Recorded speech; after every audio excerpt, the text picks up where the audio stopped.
just put that fucking dope out. I'm smoked out, and there ain't no way I'm gonna keep on going. I should have been in bed a long time ago. I know.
What's up? Welcome.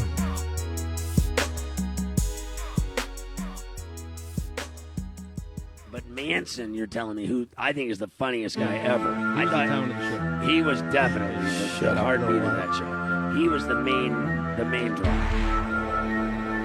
Why is I can't believe you told me that story tonight about Manson. Tell the story. That's enough, so Scott. Scott's always gushing about me. I know. I appreciate it. Appreciate Scott. I appreciate it. You can't lose a guy like Manson and think you're just, in my opinion, think you're going to replace him. I appreciate it. He is the funniest guy I've ever heard in radio. Oh, that's ridiculous, Scott. But thank you very much. If you didn't see my Facebook post, I was supposed to be doing the Calta Spice Big Dick podcast, and then I got the message at like at 11 o'clock or something this morning. They're like, they canceled it. And that was Cox. Allegedly, Cox canceled it because they got, cold feet because of lawsuits and stuff. So, hey, it is what it is. I was ready to go, man. I was ready to go. I even had a theme song. Let me see if I can find my theme song. I had the theme song ready to go. This is solid gold right here, man. A little bit stiff, but that's how I work. Here's the story of a man named Calta. He's been known to pull some slide jobs and some swerves. He kind of fucked me, but I give him credit. He's got a lot of nerve. Here's the story of a man named Spice Boy. He hates me because I clowned his family crest. When I met him, he was fucking a tomato, and I was not impressed. And then one day Manson got a text from Calta, and he said, I know 2 other fucking cunts. All of us could do a fucking podcast. That's the way we became the Ex-Bubba Bunch. Ex-Bubba Bunch. Who would have thought? We escaped, now we're the Ex-Bubba Bunch. Plus Big Dick. Plus Big Dick. That's my favorite part. I gotta hear that one again.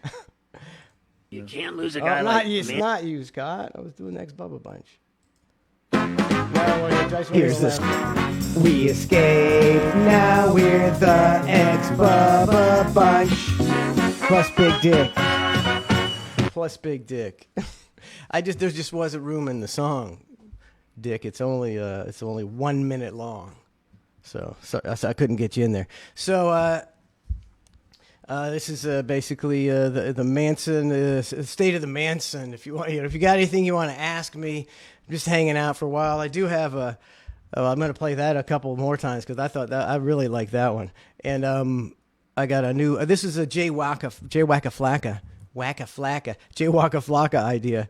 When Corona Ends, to the tune of When September Ends by Green Day. So I did that one. That should be that might be one you could turn into a cheesy video. Maybe LJ, we could turn that into a video and pull at people's heartstrings and become internet famous off of people's misery. Sounds like a plan. I got another COVID song, and I'm going to steal one of Ned's songs that he wrote, because he's always stealing my songs. He's doing a little L.A. Woman on Ned in Your Head. He's going to do Ugly Woman to L.A. Woman. Nobody parodies L.A. Woman. It's insane. But I may steal that one and do that. I'll sing that one a little bit later because I want to. And I was pumped up to entertain. I was pumped up to let it rip. And I had the wind taken out of my sails, and it really, really fucking bums me out. What's up, Mike Bonebreak, Michael Hatchett, Michaela Mirabella? So, yeah, they said that the lawyers or something stepped in and said, I would have, think they would have already had clearance, but you never know. Could have been a last minute. Management don't care. They'll tell you to do something, and then they'll tell you to fuck off. So that's the way it is. Apologize that. Very disappointed. I think it's, you can say whatever you want to say, and say whatever you want to say about me.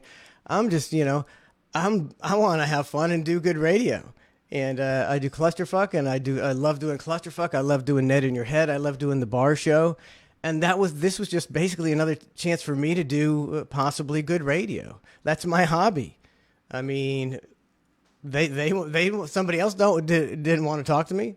Well, these guys want to talk to me. Let's talk. Let's have fun. Let's tell some old stories. Let's just do good content. That's all I give a shit about. So I don't give a shit what anybody tells me. Calls me, you used to think you had more class. I used to think you were better than that, Manson. So I think it would be, I think someone who's judging someone on a situation they don't even know kind of lacks class. So maybe you should judge people on situations you know nothing about. But I thought you were doing a YouTube deal at 8. Yeah, Bob. Buzzy Bob, they pulled the plug this morning. I was not happy because I was really excited to do a show. I like doing radio. I was excited to do something different, and they pulled the plug, and it's like, and then now allegedly there might be something in the works in the future, but I'm up for stuff like that, for stuff that's interesting, and just because I was doing a one-off podcast. I mean, I'm not getting paid. What is that? What is it to anybody? If I did a one-off podcast, I mean, I kind of relate. Before I would think, those guys, yeah, they cost me my job, and then after what happened to me, I'm like, I get it now. They didn't really care about collateral damage. I get it. They were obsessed, and we're gonna because they hated someone so bad, and so I kind of get that. I get it a little more now. Collateral damage, man. That's what I was, as usual, as fucking usual. Collateral damage in the podcast tonight. Nope, can't do it. The story of my career. It's like, it's all about some lawsuit. It's like, man, you know how long it's gonna take these lawsuits to get done now? Anybody that's waiting on thinks they're gonna get a payday. The corona just took your payday. It just took your payday. You're going to be at the back of the line of everything. Yeah, I wouldn't even worry about that. They shouldn't even worry about it. It's not even going to happen.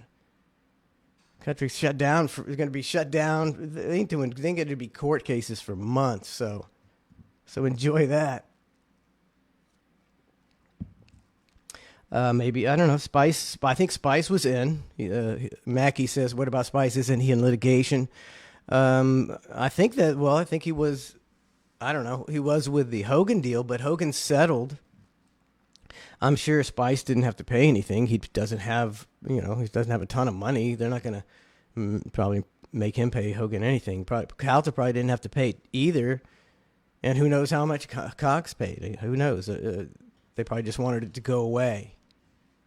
Just we got Hulk Hogan. He can churn us just as good as we can churn him. So let's just make this go away. Drew Colonna says Bubbles boys are here. Make sure you wave. Oh, I think I got to make sure I play this again. Cause we had an intro song and everything, man. You can't lose a guy like Scott Manson and think you're just, in my opinion, think you're going to replace him. I mean, I appreciate it, Scott. It's like a broken record, though. Here's the story of a man named Calta. He's been known to pull some slide jobs and some swerves. He kind of fucked me, but I give him credit. He's got a lot of nerve. Here's the story of a man named Spice Boy. He hates me because I clowned his family crest. When I met him, he was fucking a tomato, and I was not impressed. And then one day Manson got a text from Calta, and he said, I know 2 other fucking cunts. All of us could do a fucking podcast. That's the way we became the X-Bubba Bunch. X-Bubba Bunch. Who would have thought? Snappy. We escaped. It's fucking snappy. Now we're the X-Bubba Bunch. Plus Big Dick. Plus Big Dick. Don't forget Big Dick. You didn't fit in the song, Big Dick. It just a 1-minute song. It was a 1-minute song. I got you in there at the end. Plus Big Dick. Walter Coe says, I wish you went live on Facebook more often. I mean, I got to do what I got to do. I'll do whatever I got to do. Did you ever think Hogan and Bubba, it went away? I think he was going to say we're in on the deal. Yeah, of course I did. I thought. I have no, I don't know if it's true. Of course I thought it. I think everybody thinks it. Oh, this chat's too fast. I can't even I can't even read it. What's up, Eric Estridge, Jamie Lambert, Sean Raspatello? What's going on? He said, I've been watching Twitch. No, if you read all the posts, it said Facebook Live and Cowhead's YouTube, but that was before, and then it just said Facebook Live. I mean, Facebook Live. I figured that's where most people saw it. That was the big thread. And so I just do a Facebook deal tonight. I wasn't really prepared. I wasn't prepared to, to host. I was prepared to just kick back and bullshit. That's what I was prepared to do. kick back and bullshit, and the fucking the stories just will flow, and when you get a bunch of radio guys together, 4 radio guys who haven't necessarily been in contact with each other for a while, I mean, you can just fucking talk for days. So I wasn't prepared for nothing. I was like, yeah, I was prepared. I was prepared with this. You can't lose a guy Not like Scott. Manson and think you're just, in my opinion, think you're going to replace him. He's in the green room, and he keeps popping his head in. Please, Scott. Here's the story. I was prepared. Of a man named Kauta. He's been known to pull some slide jobs and some swerves. Just a few. He kind of fucked me, but I give him credit. He's got a lot of nerve. Here's the story of a man named Spice Boy. He hates me because I clowned his family crest. When I met him, he was fucking a tomato, and I was not impressed. And then one day Manson got a text from Kauta, and he said, I know 2 other fucking cunts. All of us could do a fucking podcast. That's the way we became the X-Bubba Bunch. X-Bubba Bunch.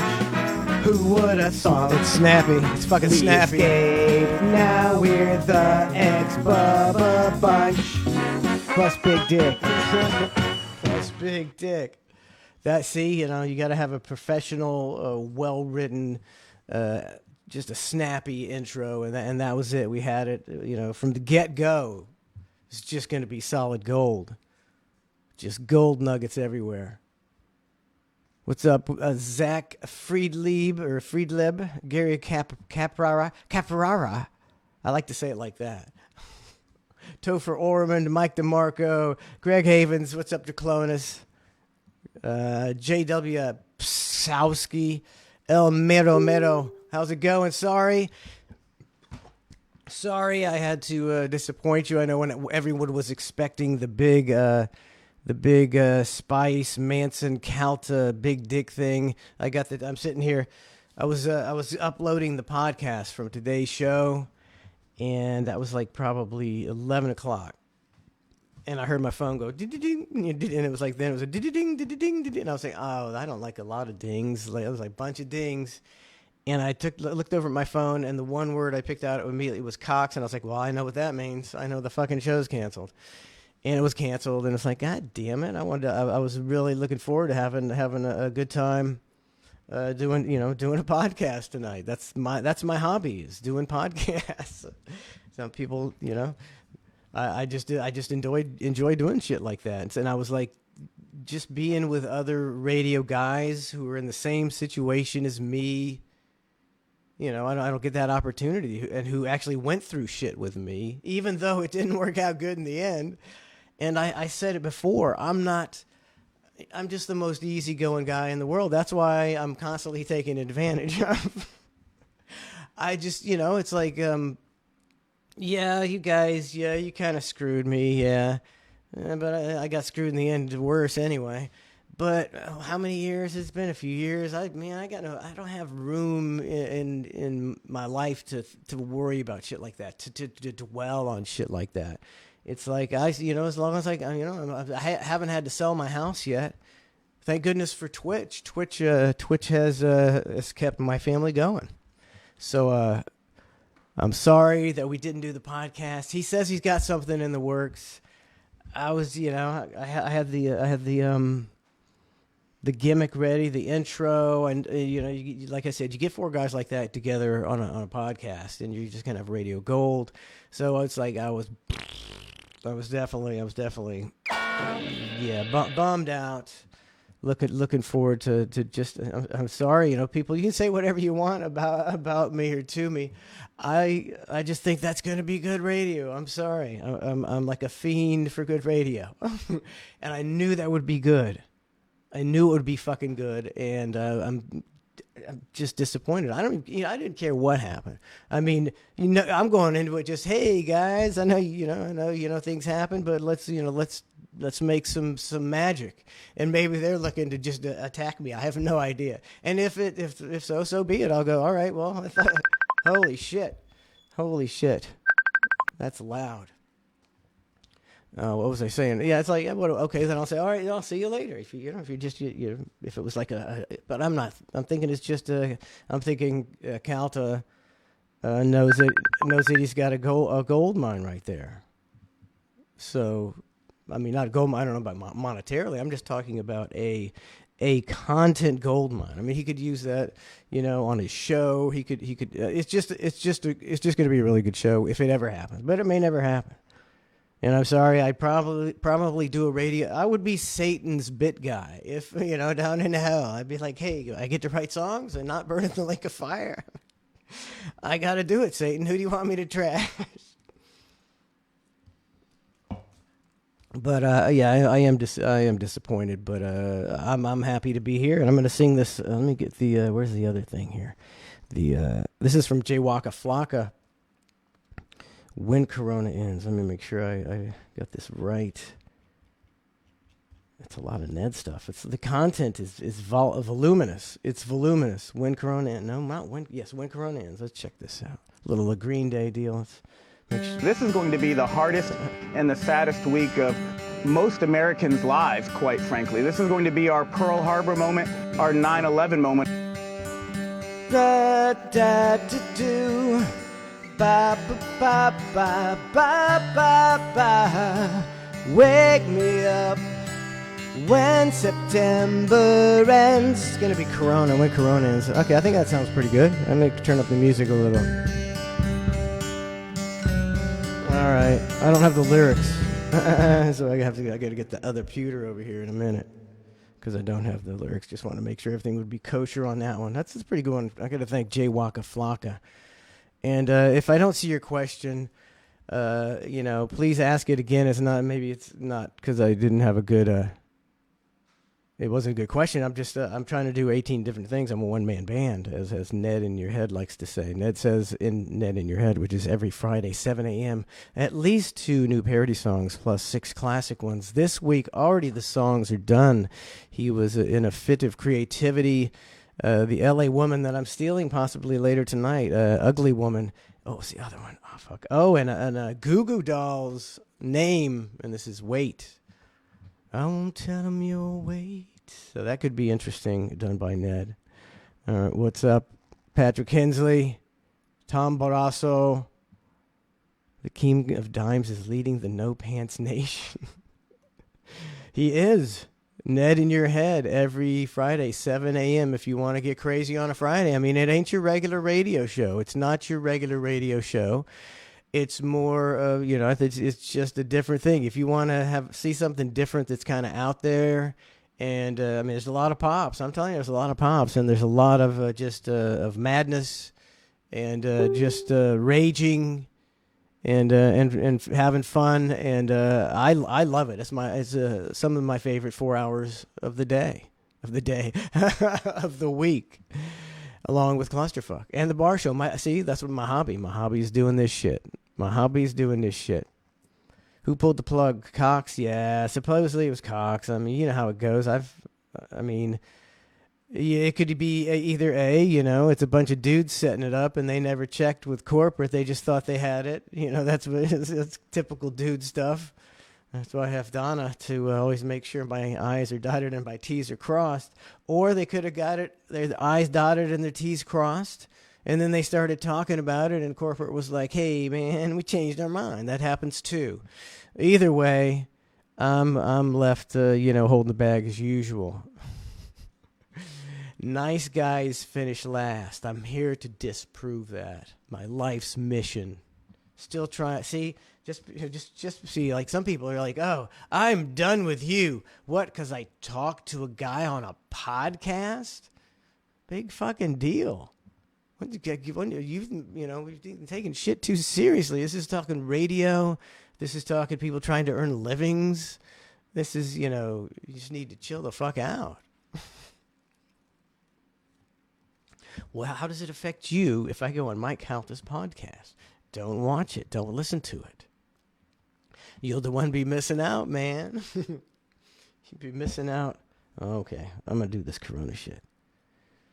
Nope, got to get the pewter. I got to get the pewter.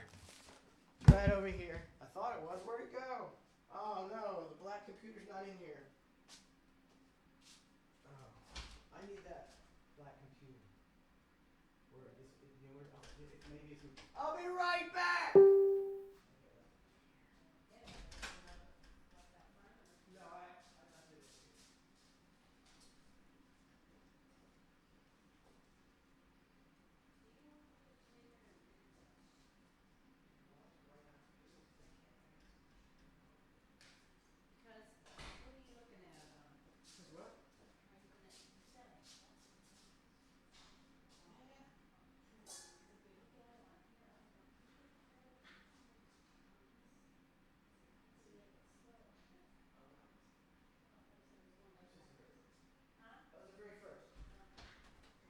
Blackie Joe's in here. Sorry, I forgot my computer. Blackie Joe's in here. He's gonna bother me. All right. Like I said, this would be a good one if maybe LJ wants to do a video to this. I don't know, like timely. Everybody's talking about Corona. It's everybody's quarantined. Everybody's over it. All right, let me get my deal. Here we go. All right, here we go. Wake me up when Corona ends, and then I'm gonna answer some questions. Yeah, that's what we're gonna do. Wake me up when Corona ends. We start from the beginning this time. Here we go. This is going to be the hardest and the saddest week of most Americans' lives, quite frankly. This is going to be our Pearl Harbor moment, our 9/11 moment. Summer is coming fast. How long will COVID-19 last? Wake me up when Corona ends. The corporations get free cash. All we get is cheaper gas. Wake me up when Corona ends. It's not going to be localized. It's going to be happening all over the country. We'll get quarantined again. It comes back in the fall. I want to shake hands again, or just play basketball. Wiping up with Kleenex, 'cause all the toilet paper's gone. Wake me up when Corona ends. The virus will not have a chance against us. It comes from China. That's why. It comes from China. No lying in green grass. Sit and watch the market crash. Wake me up when Corona ends. Sheltering for so long. When will this virus be gone? Wake me up when Corona ends. Everyone's staying in. No sun or no blue sky. Sheltering in place again. No one questions why. Where is my relief check? My small business has been lost. Wake me up when Corona ends. We lose more here potentially than you lose in world wars as a country. So there's nothing positive, there's nothing great about it, but I want to give people in this country hope. It comes from China. That's why. It comes from China.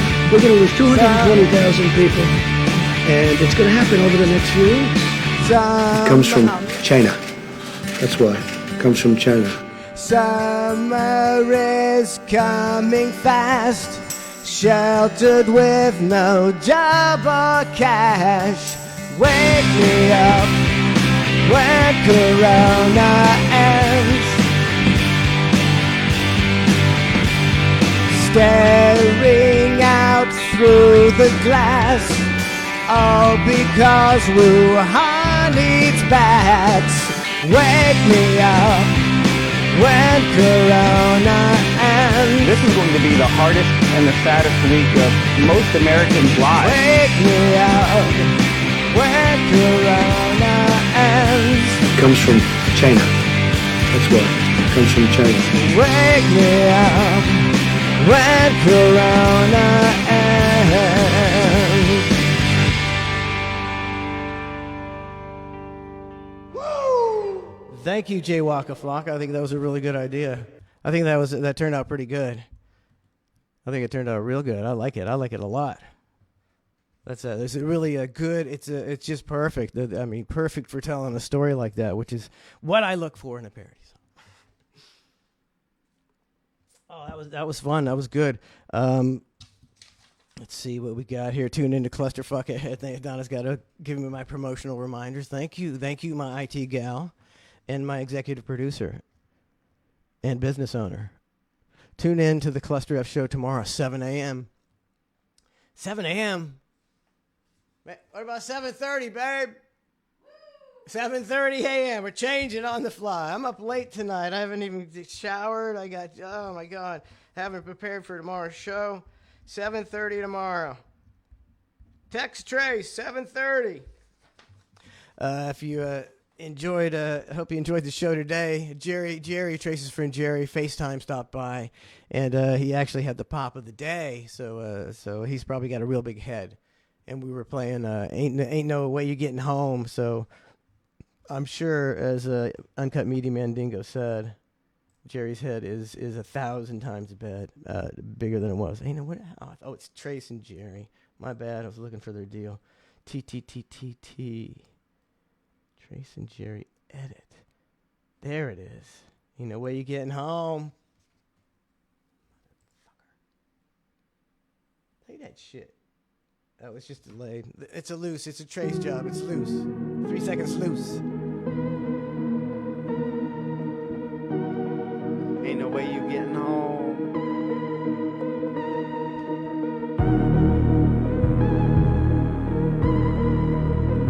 But Manson, you're telling me, who I think is the funniest guy ever. He was the town of the show. He was definitely the heartbeat of that show.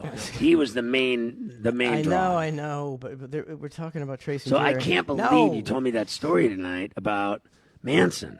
Tell the story. No, we can't. I'm sorry, Scott. Later. Scott's going to be on the show next week. I got to lock him in. But he said he's going to be on the show, and that's my favorite guest of all time. Scott Farrell. Donna's like, do you have questions for Scott? And I said, I have 2 questions for Scott, and that's probably too many, as he will ramble and just ninja his way through a half hour of verbiage nonstop while we kick back and listen. Scott Farrell is the man. He's got a lot of new gigs. He's doing well. My name is Jerry and I drive a Ferrari. Don't try me, I pulled a pistol out the side though. Yeah, and I bust shots at your side though. Don't play with me, I got an M16. Got a red dot just to hit you with a red beam. Yeah, got an extendo. Got a sniper just to hit you from the window. Every day all we do is party and drink.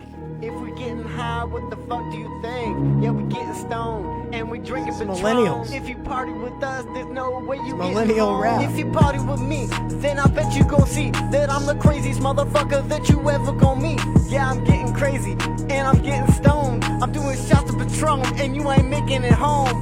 That's why I say don't party with me.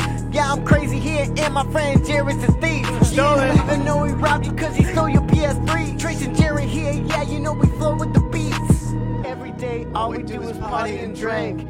If we getting high, what the fuck do you think? Wednesday night. Getting stoned and we drinking Patron. If you party with us, there's no way you getting home. I'm back at the hills. Oh, not Jerry again. I've been on the map since I was bringing it back. Bring it back. Dubs in my backpack, they know where it's at. I don't play games and I got a pistol, that's a fact. So I just take a shot of Patron. I'm at the bar again, so you know I'm not getting home. Man, call a Uber, I'm so stoned. All right, that's enough of that. I still like that song. I think that's a catchy little song. I like the flow of that song. Oh. All right, so let me see. Anybody got any questions? I'm here. I'm at your disposal. I aim to please. So if you got questions, I'll do my best to answer them. What really happened? No, we're not going to abusing Trace. I mean, that's kind of, isn't it obvious what was going on? It was not obvious enough to me. I was at so many conflicting things. I got played. I got played. I got played out of a job. Somebody wanted me gone, and they worked me out of a job. They outworked me. I'm a good worker. I'm a good person. I'm a good father. I'm a good husband. Obviously, I'm not a good worker. I take people way too much at face value. I want to believe people. It's like you work with someone like tens of thousands of hours. You work with someone like closely, just hours and weeks and months and years and going on the road. You do all this stuff and you become incredibly successful. And you're like a symbiotic relationship. Both of you incredibly talented. Both of you capable of reaching possible superstar status. But combined was a much easier road to the top. It was a perfect synchronicity and a symbiotic relationship. Without, hey, maybe I'm fucking way up there now. Maybe I went way up there, or maybe I never made nothing. And same deal. Maybe morning show opportunity goes. Maybe it was Ned and the Bits. Who knows? But I'm pretty confident in my ability, and you work with somebody that long, and then you're like, so how did I get? What? I should have known. You kid yourself into thinking, yeah, he wouldn't. He's not going to do that to me. I mean, I've given 23 years of loyal service. I've never done anything but be, team player. Johnny, let's be better. Let's be great. We're not dead in the water. This is our year. What do we got to do? What the fuck do we got to do? Let's work harder. Let's have meetings. Let's do this. Let's do that. And that got me fired. I mean, that's to me, that's hard to swallow. And anybody that questions what I do, I'm sorry. I mean, you tell me, you give me your example of how you were wronged after 23 years and how you didn't say nothing about it, and you were the bigger man, and you were totally cool with everything. Well, I guess then you are a better person than me. I'm getting cottonmouth, my beer's out. Are you out there, babe? Could you bring me that Corona and put a Bud Light in the freezer. Thank you. I appreciate it. I was scrambling. I'm being a one-man band tonight. All right, did we get on a tangent there? If you had a budget, who would you try to get on the show? Joe fucking Rogan is who I'd get on the show. If I had guests, top guest, Joe Rogan, Scott Farrell, and Richard Marx. Bam, I'm done. That's top three. I didn't have to even think about it. Insane Clown Posse, a close third. Somebody who's really good that I need to contact is Lionel, because he's always been good, and we talk, and he's good, and like Scott Farrell, I talked to Scott, and I was like, hey Scott, you want to do my show? And he's like, yeah, sure, absolutely. These are my days. I can do 9 to 9. I have Monday through Friday, and I was like, I will set that up. So Scott Farrell coming probably next week. I'll give him a few days notice, and that excites me because I just love talking to Scott. More than that, I love listening to Scott. So that'll be a fucking blast. What was the final straw for you? It was It was such a, I mean, like the camel's back was so overloaded. It was definitely not a final, I mean, it was a final straw thing, but, you know, the final straw was this. Just the frustration, as I've said it a million times. Okay, you're on Twitch. You've been banished from radio because of crap you did. Okay, I'm still on the team. Yeah. What? You ruined our career again? Okay, yeah, but we got Twitch. Well, let's turn it around. Let's fucking turn it around. And we're working hard on Twitch, and you see the numbers growing, and, you know, he's showing me metrics going, you know, in 3 years, we're fucking millionaires. I'm like, all right, Johnny Rama, let's go. Let's fucking make this Twitch thing work. And Trace, you and Colton and Tuttle do some crazy shit during the breaks and have controversy and, you know, get in trouble, you know, with Blitz and Caveman and cause friction and be outrageous and jump the pond. And the numbers were growing. You could see the numbers growing. And then, like, Trace did the pond jump, and it was like almost 3,000, you know, which back then, you know, was something we really hadn't seen before. And then one Tuesday on the front page, Ned had 6,000 for a no net. And I was like, you know, I was Johnny Rama. I said, we can fucking do this. If we just work hard, we got to do more so that we're noticed. You know, just doing the morning show ain't enough. We got to come in at nights and do weekends and figure out what people want to see and get noticed. And, you know, I'll do whatever it takes. You know, whatever kind of show it has to be. I'll do a dance party. I'll do a karaoke show. I'll play fucking Pong. And I don't know, man. It was like that was my death knell. It was like that was like, yeah, I cared too much, or I tried too hard, or was I too much of the focus because I was trying really hard? I was picking up slack. I was just trying harder because nobody else was trying at all. I mean, we had Trace and Tuttle, and they were doing a really good show, and fucking people were liking it. And trust me, I've seen this before, and it's not, you know, I've seen it before in different people. Trace and Tuttle were getting the dreaded, your show is better than the other show, which maybe that was the final straw, because that is usually the death knell. When if you ever start getting calls that say, we like you better than the boss, your time is numbered. Maybe that was it. They were getting 600 and 700 people. Cluster F was getting 600 and 700 people. I'm Right, You're Wrong was getting 600 and 700 people.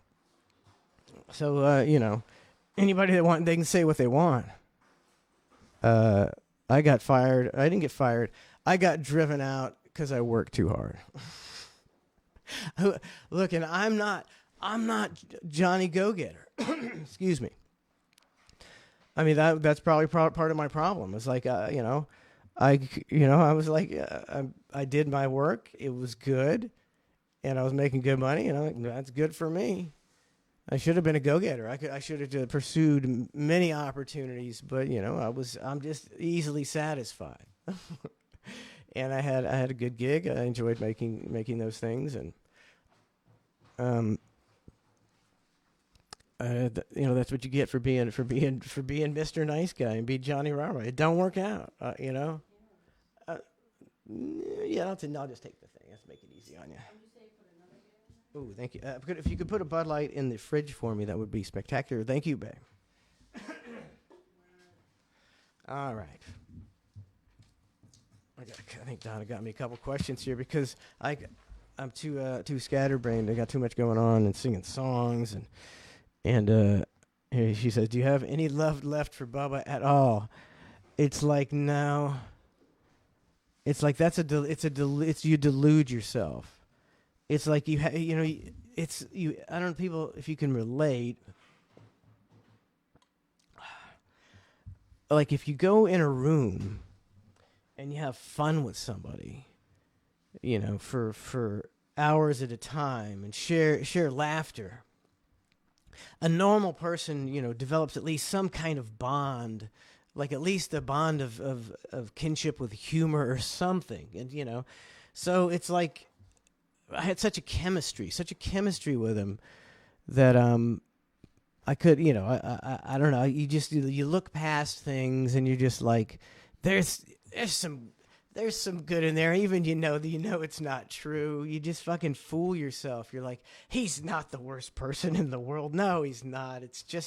He's just him. And it's like, no, he is. He's the world's worst person. You delude yourself. And so, hey, man, I deluded myself into a pretty fucking good 23-year career. And I did my job to the level where the host that I was working for should have been able to succeed Howard Stern. That's how good I did my job. And I was rewarded, you know, with just buffoonery. so, and anybody even dares ask me why I finally was fed up. And that is the straw that broke the camel's back in a nutshell. And no love lost at all. Gary Bahima says, how could Cox put Axe on something on a different platform? Because Calta was doing it, and Calta works for Cox, and Calta said, you ain't doing this. And he was like, okay, because that's what you do to your bosses when they say, yeah, we got a lawsuit and we're representing you and you ain't doing it. That's how the corporate bullshit world works. And you're going to get a lot more of that with this corona. The small businessman is gone, so say hello to working to giant corporate feelingless entities who don't give a fuck about you. They done destroyed small business. Dan Wolfgang, what was worse for your career, Nielsen scandal or not resigning at Sirius? That's a great fucking question. I never really thought of that, Dan. That's a great way to put it.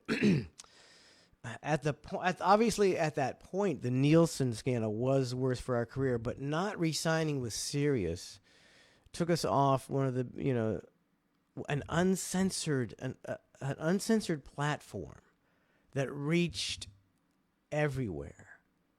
I mean, we were huge in Canada. We sold 5,000 tickets at the fucking whatever that place, the Stampede, the Alberta Stampede, no, the Calgary Stampede. Sorry, Canadians, because I have 9% of my audience is Canadian. The Calgary Stampede, 5,000 people, and we gave that up because they were slashing our pay, but we could have made that up in Bubba Paloozas. We could have fucking done 10 Bubba Paloozas and made fucking plenty of money. And you're on a giant platform. And I was, you know, given I was bamboozled by my boss as usual. And that was the right thing to do. And I was given $1 million in stock. Tony Thorne, Tony Thorne, not Tony Thorne. I thought you quit. I said I was driven out. I was, you know, it was basically, I mean, he made it a hostile working environment for Trace, you know, torturing him and lying, you know, and constantly setting him up with these bizarre things where he would say, Trace, did you break this? And Trace would go, no. And everybody knows that Bubba broke it. And it's like, that's when the investigators talk to me about mental illness. That's where, you know, the mental illness comes in. It's like, you know, he's not happy unless he's scheming and doing, you know, and tricking people. It's bizarre. What was his reasons for firing you? You know, he didn't fire me. He didn't want me there anymore. I don't think he could. I think he realized that he'll never be able to afford to pay me. I think he was like tired of paying me. He wanted my money, you know, because I'm a good talent, and you have to pay a decent talent, and he was done paying because I don't think he had confidence. I don't know what. Don't ask.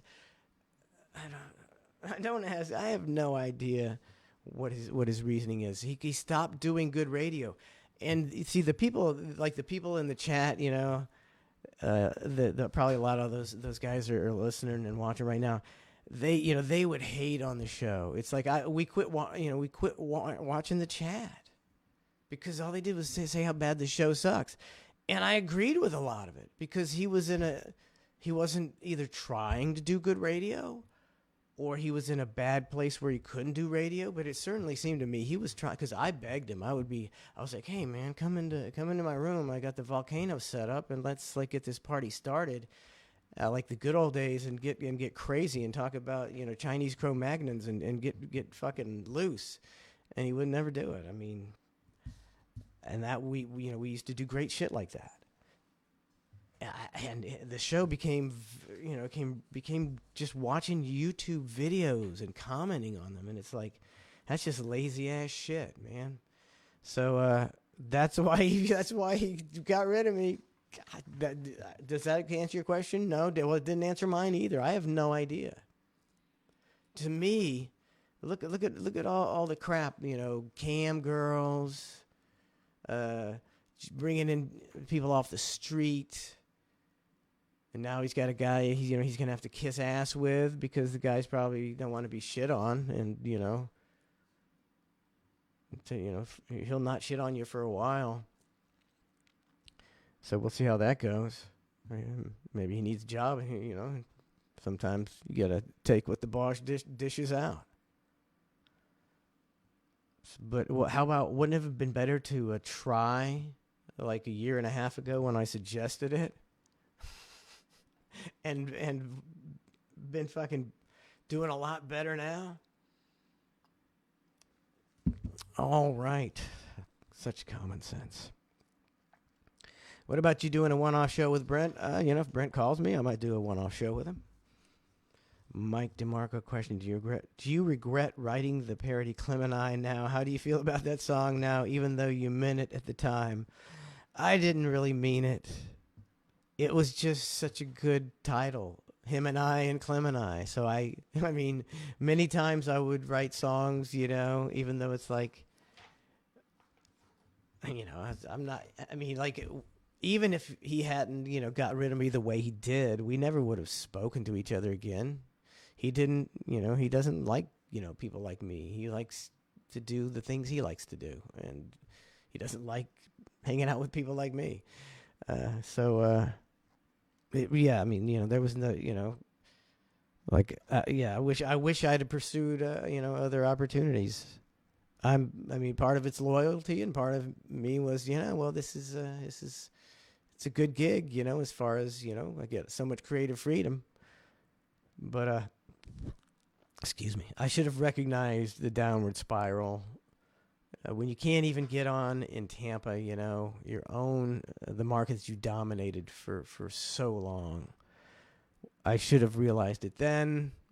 My bad. Always Johnny Rah-Rah till the end. That's all right. I'm Johnny Rah-Rah on my own show now. Clusterfuck every weekday, Monday through Thursday, sometimes 8 o'clock on Tuesdays because Berlin comes in on her day off, so I let her sleep late. We get an extra hour's sleep. And it's always good with Berlin. Trace's friend Jerry was in here today. He was pretty funny.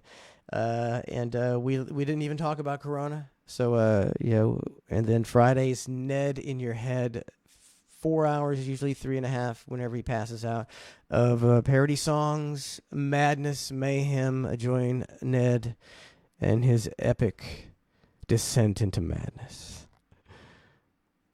All right, let's see. See if I can get to the chat here. I always thought the death nail was Twitch. Maybe that was. The show did go downhill there. Maybe it was the visual part that just ruined the show. Maybe it was the chat. But I'll tell you right now, we got a chat in Cluster F. It's a Twitch chat, and we have no problems. Everybody's cool. People can bust balls. You can be a dick. Just don't be an asshole. Well, no, you can be an asshole. You can be a dick, you can be an asshole. Just don't be a cocksucker. If you're just a cocksucker, just being an ass to be an ass, then we'll get rid of you. And you'll be going, hey, they banned me. Oh, they banned me. Yeah, because you're a cocksucker. Get the fuck out of here. No cocksuckers allowed. Sorry. If If that's your sexual proclivity, we have no problem with it. But the metaphoric cocksucker who's just a fucking dickhead, we'll ban you because we like to have a good time. And we have great people in our chat, loyal people in our chat. And don't forget the bar show. 8:30 every Friday, 8:30 p.m. 8:30 p.m. every Friday night. We always have a good time. If your friends fucking ditch you, well, they don't ditch you now. Actually, everybody is at home now, so you have to tune into the bar show. We'll be at our bar, sheltering in place and doing some shots. So if you want to do some shots with us on a Friday night, we usually go 8:30 to 12:30 or 1 a.m. And it's always a good time. Great fucking chat, great fucking people. Trace, Brandon, Berlin sometimes, Trisha, Weston. We've got a good crowd. It's usually not a sausage fest. Okay, Krister, let's see. Mike Holcomb, what was the deal with Janessa? I think she wasn't good and he had to get rid of her. It was a typical idea of, I'm going to make a superstar. And it's like, you got to have something to work with. It's like an amazing, like the guy, can make superstars of some people, but you got to have something to work with. He would be, there'd be some guy, and just because he was like either hot or something, he's like, I'm making my superstar. And he never did because the guy was lame. You can't make lameness, a superstar. Let's see. Oh, man, I'm getting way... I thought I had one, but it already went past. Oh, I was looking at Donna's. That's what it was. I'm stupid. Yeah, so she had no, she had no talent, and who knows? He probably got sick of people, of making fun. I mean, it's just an absurd idea. Sometimes he has these absurd ideas, and I've told him no on every one, and every time it's that's part of the straws. After 23 years of dozens of time going, that's probably not what we should do, or hey, why don't we do this instead of that? And never listened to once, and every time going, hey, you remember when I told you not to do that? Yeah, we got fucked on that. Yeah, year after year. Hey, you remember I said that's probably not a good idea to do that? Yeah, we got fucked on that. Yeah, so that adds up, man. It does add up. Christopher Bailey says probably a stupid question, but are you on TuneIn? I deleted the app after you left. Well, I appreciate that. We are on the TuneIn podcast section. We're on Apple, Google, Spotify, Stitcher, TuneIn, Breaker, all the casts. Just search Cluster F Show. Our podcast is available every day, usually after noon or 1 p.m. And it's our podcast 4 days a week, plus Ned in your head. Bar show is the only thing that's not on the podcast. It's not the greatest. The bar show is more of a bar atmosphere. The audio is not like crystal clear. It's a little echoey. There's background noise. We're at our bar. Sometimes there's music. I don't know how audible that is. So that's strictly on Twitch. So it's strictly on Twitch. I don't know how great a podcast that would be. We're going to keep that one on Twitch. Dan Wolfgang, what do you think about the goats? I heard bad things, and it doesn't surprise me at all. We predicted that as soon as they were given. We were like, poor goats. Poor goats. Might as well dig the mass grave now. Oh, this must be a troll. This is the best. Julio Tito Mirabal says, you fell asleep on the air. You fell asleep on the air. Ese. You fell asleep on the air. I probably did a few times. It wasn't my fault. I was listening to someone who wasn't trying to do good radio drone on and whine about being a victim. So keep on. I mean, this is an example of the decision-making process that has sent his career into ruin. Is he keeps saying that I fell asleep on the air, a half a dozen times, in 6 months or something, whatever. And I keep saying, I don't ever fall asleep on Cluster F or the Bar Show or Ned in Your Head. I've never fallen asleep during an interesting radio show in my life.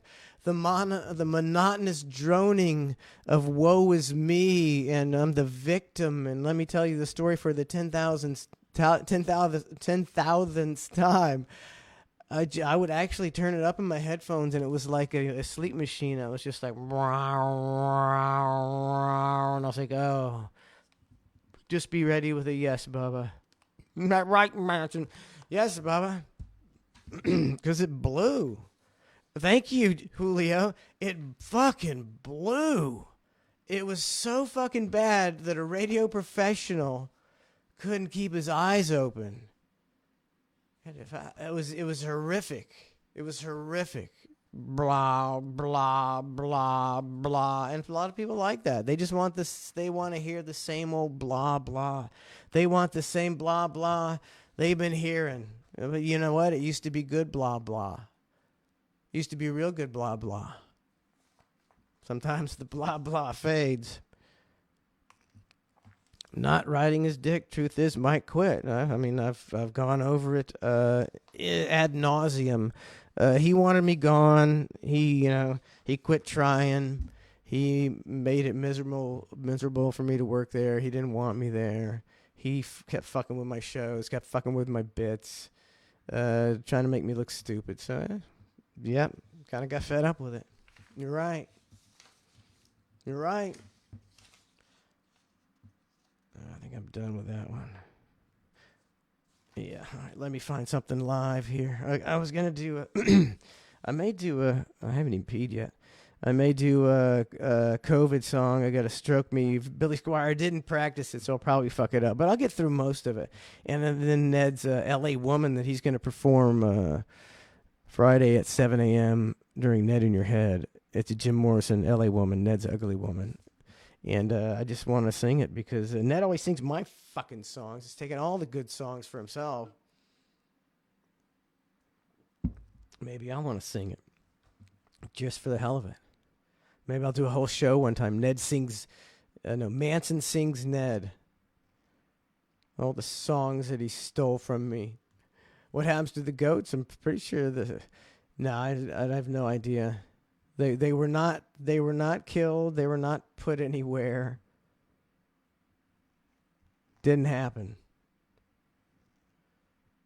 They weren't neglected and tossed aside like so much living trash. Didn't happen. It did not happen. And it would never happen. You know, they're very, very concerned about animal welfare down there. Exactly, Matthew Kaiser. Exactly, Nick Campbell. See, I love the people who asked this. Thank you, Jake Buckley. Love how you talk shit about someone you worked with for 23 years. If you worked with an asshole boss for 23 years and he fired you, Jake Buckley, you'd be talking shit too and you fucking know it. So fuck off, dumbass. And if you weren't, you'd be a fucking weirdo. Yeah, my asshole boss fired me, but I ain't gonna talk bad about him. He was I won't ever talk bad of him. The most miserable person you ever want to meet, and I'll never talk bad. You're a fucking liar, man. Fucking liar. See, that's why. Usually I just ignore the trolls, because you can own them, and then they'll come back, dare, and like, how many times I got to own you without you knowing it? You're too stupid to know when you get owned. I'd fucking buy and sell you with 3 sentences. I own you all night and day, and you wouldn't even know it. So that's what I say. Might as well just do that. This is what trolls understand. That's my clonker, motherfucker.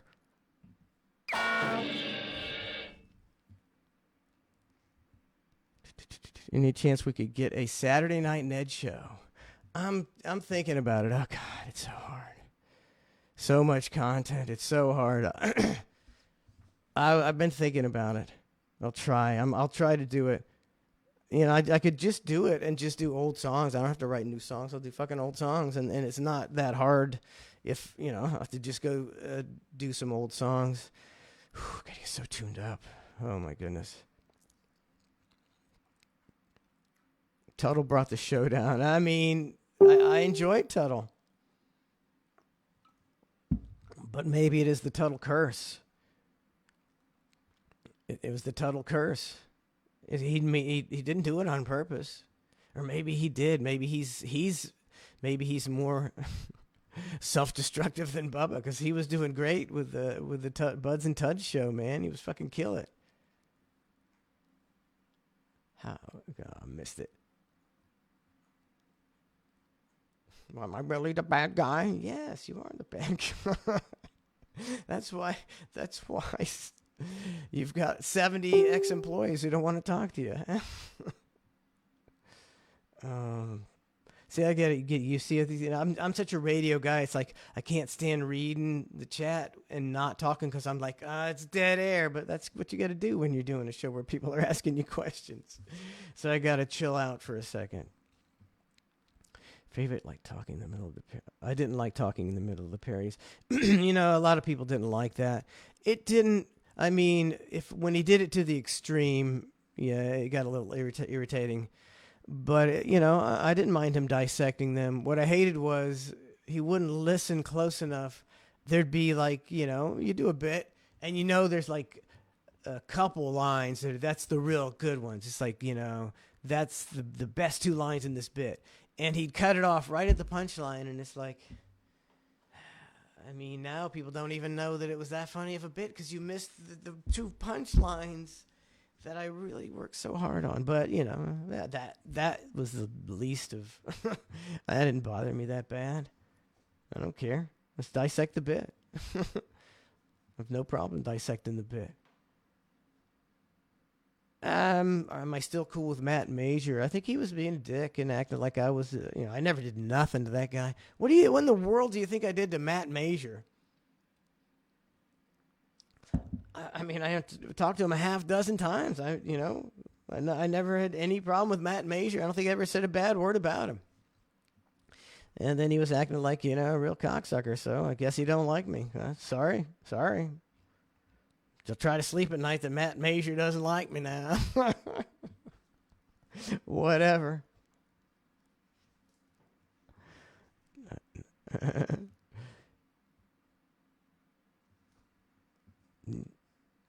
You're right, Matthew Kaiser. Sat Might Ned was the beat.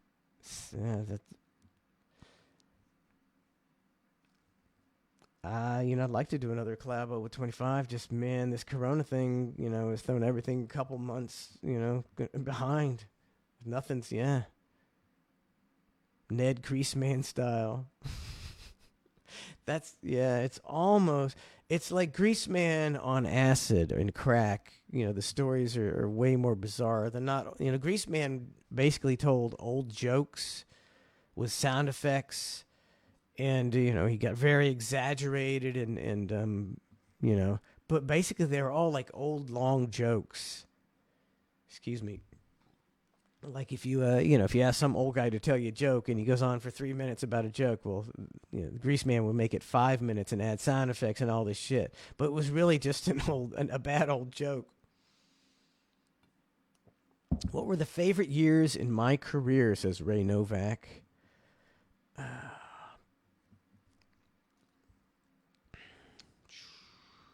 I mean, obviously the serious days and traveling, doing the Bubba-paloozas, I'd say those had to be the best. I mean, when you're going, the first time really that I did stand-up comedy, other than the audition we did at Captain Brian's in Marco Island, I performed in the round in Arizona, Phoenix, Arizona, in front of 1,800 people. Fucking amazing. 1,800 people. The first time we took this show, that's why we should have fucking stayed on Sirius. No, you got to be big time to sell out 1,800 fucking seats in Phoenix.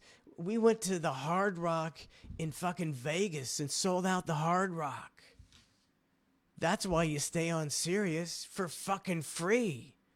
Fucking do it for free. You're on the verge of becoming a household name. I mean, you can draw from everywhere in the country. And so we're playing these big cities. You know, we're going to Calgary in front of 5,000 people. I mean, talk about a fucking rush, man. Just, you know, performing in front of 5,000 people. Bubba Palooza starring Ned. And, oh, God, just, you know. So I got to say that. I mean, hang on a second. Creatively, when we did Bubba 98.7, and I was doing mornings with Bubba, I was doing Cluster F, you know, we did it live, and then we would chop it up and give it to Beasley for a midday show, and Trace was doing that. He was chopping it all up, and then I was doing Ned in the afternoon, and I had a phone line at my house that I'd answer at all times of the night. You know, I had 12 breaks I had to do a day, and they're just like, yeah, just, you know, introduce a song. Don't even, you know, worry too much about it. And I'm like, no, I consider this to be an opportunity, and I'm going to try to make it the best morning show. I'm going to try to make it the best afternoon show in the history of afternoon shows. That's my mentality. I'm not, you know. I mean, that's, you know, when Cowhead, you know, had me do a podcast, I did it. I was like, well, let me do an intro song, because any show I'm going to be on, I want it to be good.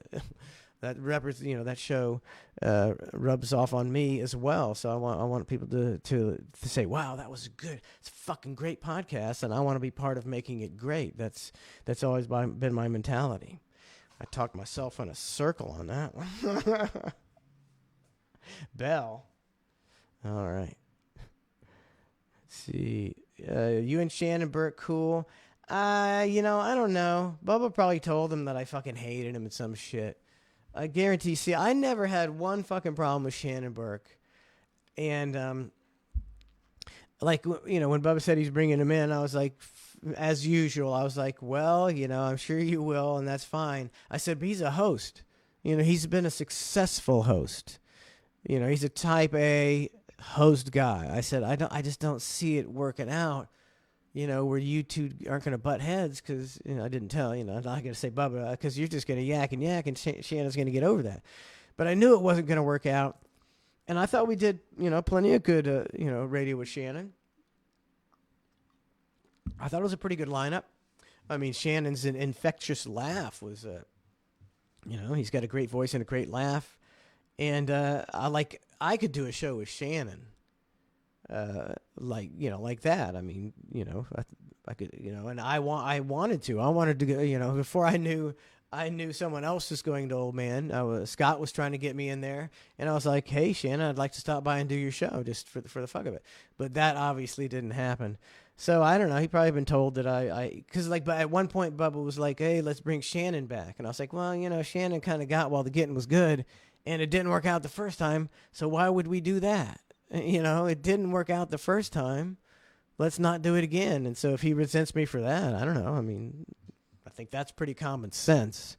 And I never badmouthed Shannon. I never, you know, I was fine with Shannon. I thought we did some good radio together. I don't think you'll ever find an example of me saying anything bad about Shannon Burke. Until he nicks me on that fucking Florida Man radio gig. Fuck you, Shannon. Just kidding.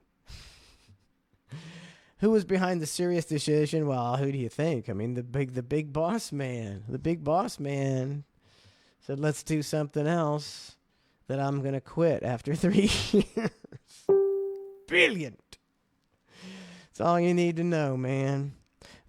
So, I mean, see the nerve of all those sycophants over there.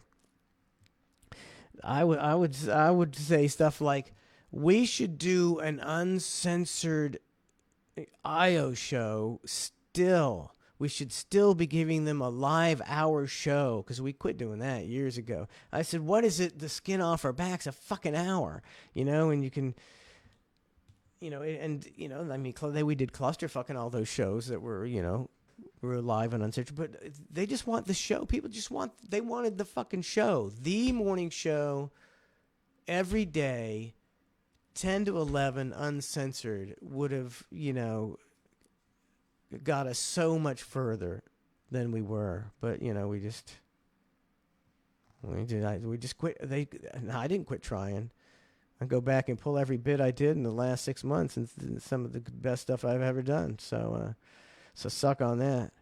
I'm trolling myself and then getting mad. This reminds me of somebody else I know.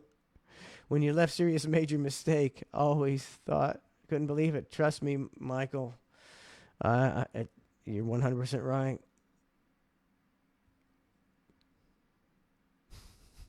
Driving to the nearest retention pond and sexually assaulting a bass. It's Ned on No Rules Radio. Did I say that? Or did you make that up? I like it either way. Oh, any dirt you'll take to the grave, Manson? I wasn't, privy to all the dirt. They didn't let me, in all the meetings. They didn't want me to say, don't do that. It's illegal and immoral. They didn't want that guy in the room. They didn't want that fucking guy in the room go, no, this is a horrible idea. So why don't we just try harder and do better radio? Boo, Manson, bad. So that's a great mentality support. Yeah. That's the guy who tried and got forced out is the bad guy. Fuck you. Oh, so many jackasses. Mackie says, Shannon's show is really good. Isn't he like a really, really big Trumper? It's like, I'm not going to hate on Trump, but geez, if you're going to be on Trump's tip, come on, man. Let's talk about something else. Jesus. 25 Broadway, I'm at 25. 25 cents. What's up, 25? How's social distancing treating you? How is this bullshit treating you? Are you working? Did you get laid off like everybody else? What's going on, 25? I could be way behind. I'm like, 25's gone, long gone. I'm like 8 minutes behind. Let me try to catch up so as I see if 25 answers me. I'm behind. Let me try to get something here. When are they going to do a Tiger King type discussion? Yeah, that's a question. Every time he would promise to do uncensored shows, it would flame out after a week. It's like it's a fucking hour. That's like Clem's, It got to be like Clem's was like 2 minutes long, and he would make up some reason to storm out just because he's lazy. It's like, we could... 25, me, Gene, and Bubba at the bar should have been a half hour every Friday at Clem's. We could do that with, hands tied behind our back. It's not hard at all. You got 4 guys at a bar. You got a different dynamic, but it would end up being like 4 minutes long every time, and then he would storm out over nothing, and it was like, yeah. And then we just quit doing it. It's my story of my life. What's up, Long Dong Dave? Black man ever make a comeback? Yeah, after the COVID and the apocalypse, I think when there's a social disarray, I'll be able to do anything and nobody will care. 25 says still working at the moment. Yeah, we'll see. See if it gets worse. Who knows, man? I'm just cynical, but this seems like a bunch of bullshit. They really got people brainwashed, because if you can't even mention, you can't even say, what if causing a global depression, which leads to, starvation and suicide and can destroy the future and destroy the health system and education and, cause so much misery. What if that is worse than the cure? Which is and you know why you can't, but you can't say that. You know why? Because they did this because they popped the bubble and they're trying to distract you, so they're going to keep doing what they're doing no matter what. I'm sorry, let's not get into that. Terrell Brother T Rozier said, is it Rozier? For some reason, I thought that you had some financial interest in the BRN. Was that true? I had a financial interest, like if we did Bubba Paloozas, or a CD project. We didn't really do those anymore. Like back in the day, if we did a Bubba Palooza, I would get, because the whole Bubba Palooza thing was my idea, and it was mainly me who like came up with acts and filled the time. Bubba would just get up there and beat Tom with a wiffle ball bat, and so I was supposed to get half of, or as much as Bubba got, but Lord knows, I mean, I never saw any of those books ever. But other than that, I had fun, especially after the last few years when we didn't do anything and we weren't in Tampa. I had no finance, so I was, happy to get a fucking paycheck. Didn't I already answer that about the yeah, I think we already answered that about the 23 years. It's like, yeah, but I mean, did I read the wrong one? No, I don't think. Jake Buckley, I already told him. I see, he's going to get fired by his asshole boss, and he's going to be Mr. Jake High Road and not say anything bad about his boss. Eat a dick, Jake Buckley. Eat a big fat dick. Chris Westmoreland, what time period of the Bubba Show did you do? Oh, I'm reading the same ones. Ain't I? When is the last time? Okay, here's one. When is the last time Bubba has called or messaged you?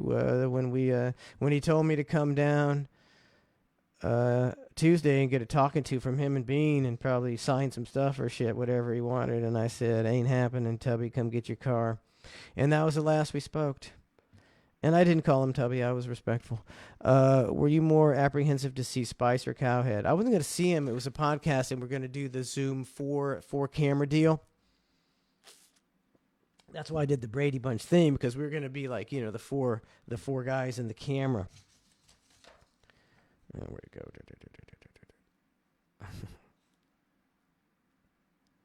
Okay. So I'm like I said, I'm a pretty laid back guy, and I don't care that that's okay. Spice Boy sold the sex tape, but well, I mean, I've heard many stories. I've heard tons that Bubba, told Spice to do it. I don't know what's true. I mean, I can certainly see that. That sounds like a perfect one of his plans. It's like plan it and then try to get it discovered and then make money off of it or something. So, but I don't give a shit that I mean. He's obviously wasn't a friend of mine. He seems like someone like very like shallow who really doesn't like value a friendship or anything, or maybe he's just a con man. Like, he maybe he didn't even like me at all. He just pretended to like me. But Calta, I fucking get, I talked to Calta. I mean, I worked with these guys for fucking years. I worked with these guys for years. To me, it'd be just like walking up, going, "Hey, what's up, Cowhead? Hey, guy, what's up, Manson? It'd be, what's up, Spice? Hey, it'd be like the same old. So, I mean, Spice Boy's like a super vindictive guy. He, that's kind of his deal. I made fun of his family crest. He didn't speak to me for a month. It's like a woman. It was like for a month. He ignored me for a month. It's like. Wow. Okay. Sorry. But because it's probably easy to ignore me because he probably really wasn't my friend. I'm just a get along guy who takes people at face value, and that gets you shit on in this world for fucking sure.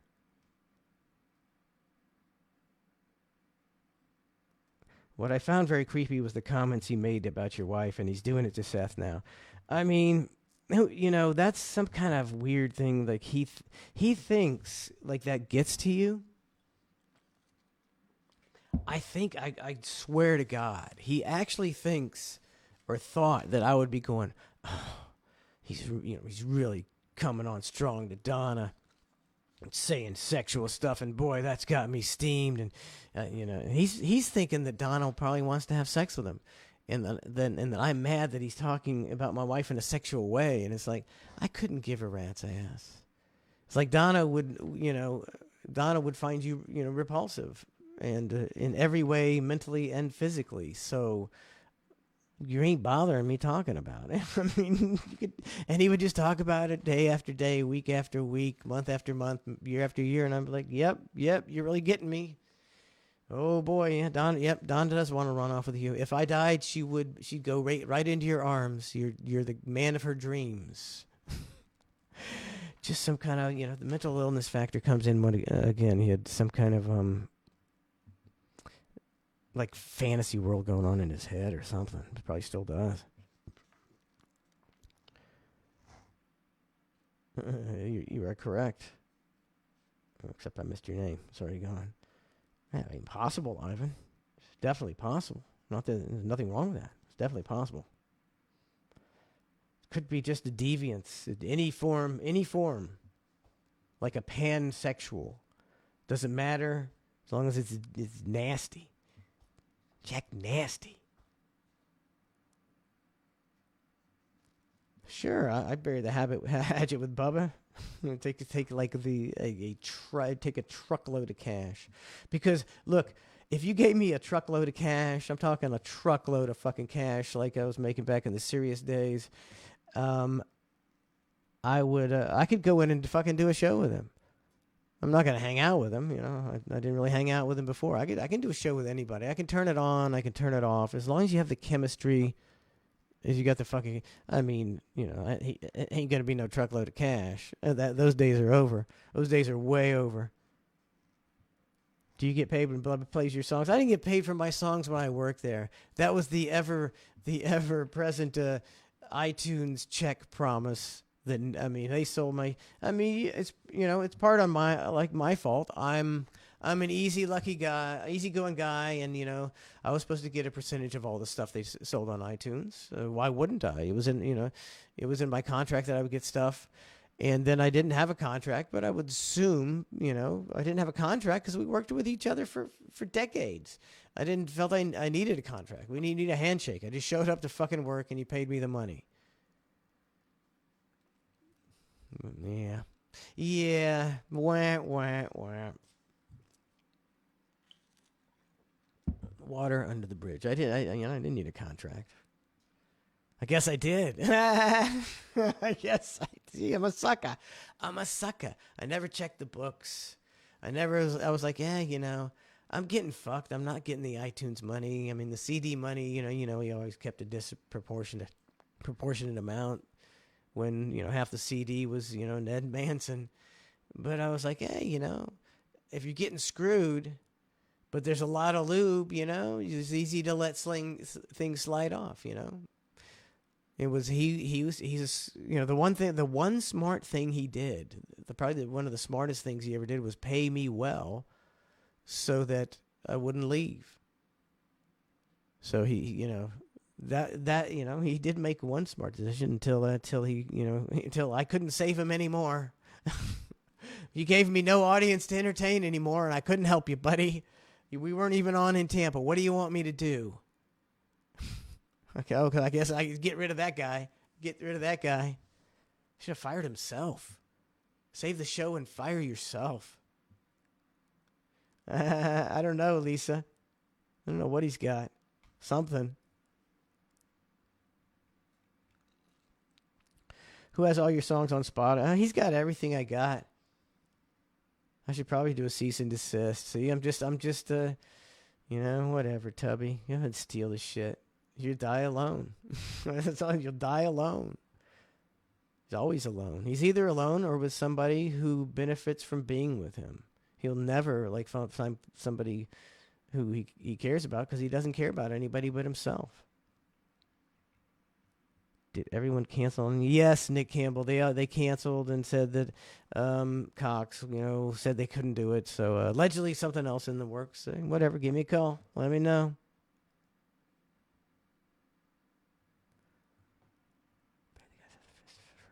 Okay. See, this is another thing. I think I already cleared it up once tonight. Don Altice, when we got fired from 98 Rock. Something happened where Bubba was able to collect on his contract for wrongful firing. And he came to me and offered me something that wasn't near what I was making to stay not employed until we got a job. And I said, no, that's not enough money for my family. I'm going to get a job, which anyone who would think that's wrong is fucking insane. You go support your family. And he was like, no, how about I give you this much money to not get a job?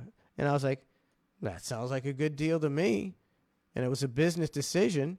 He paid me not to get another job, which I would have done, and moved on.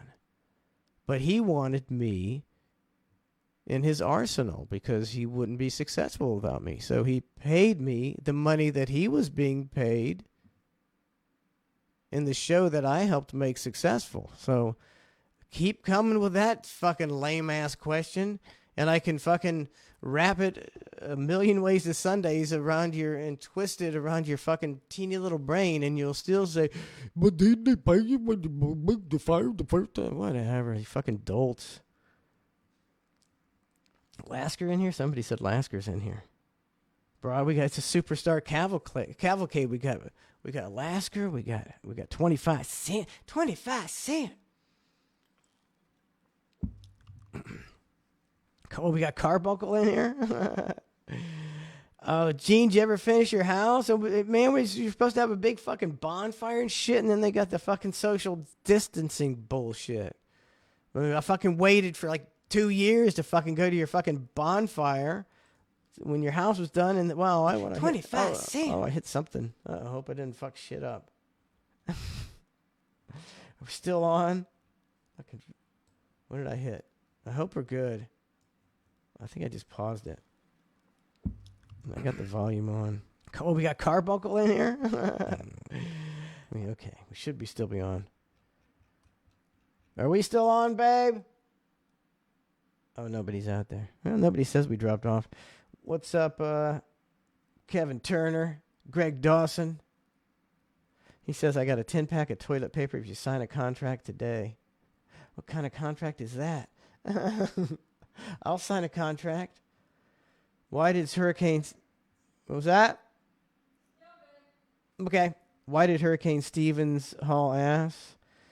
I think he wasn't a good fit for the show. I don't think he really got our show at all, and it wasn't. I don't think anything. He just did not benefit the show, and I believe that we agreed to part ways. I don't want to say I told you so for the 17,000th time. But when he said he was going to hire Hurricane Stevens, I said, I worked with Hurricane Stevens, and he's a good guy. But he didn't really produce the MJ Kelly Morning Show. MJ Kelly produced the MJ Kelly Morning Show. MJ was completely hands-on, and he produced everything he fucking did. Hurricane didn't do anything. So I don't know what he's going to do for our show. And Bubba said, we're going to make MJ mad. And I was like, well, that doesn't seem like a good reason to hire an executive producer. So guess what we did? We hired Hurricane Stevens. And then 2 years later, after he sat in his office for 2 years, we were just however many tens of $1,000s in the hole before we started with nothing to gain from it. And once again, I was left with an empty... I remember when I said don't hire Hurricane? So I'll just see. All right, sorry about that. Could you get me another beer, Poopy? 9:40. I guess I better shit, man. I'm not gonna have anything for tomorrow. Tomorrow, 7 a.m. 7:30 a.m. I'm kidding. We're gonna have lots of great stuff. Fucking shit tons of great stuff. I'm gonna replay this for 2 hours, 7 to 9. Yeah, just fucking. I was playing. I was working for that other show. I was writing theme songs, and I was thinking that would be, I could talk about that the whole fucking show tomorrow. And then it got fucking canceled at the last fucking minute. What's up, Grunk Mac, Mackie Douglas Walker, Eric Arsenault, Alan Toth, Cody Thompson, Michael Robinson, Power Pig, I'm burning. Did you turn down many gigs to go on your own? You know, I'm just a laid back. I never looked for another job. I never ever did.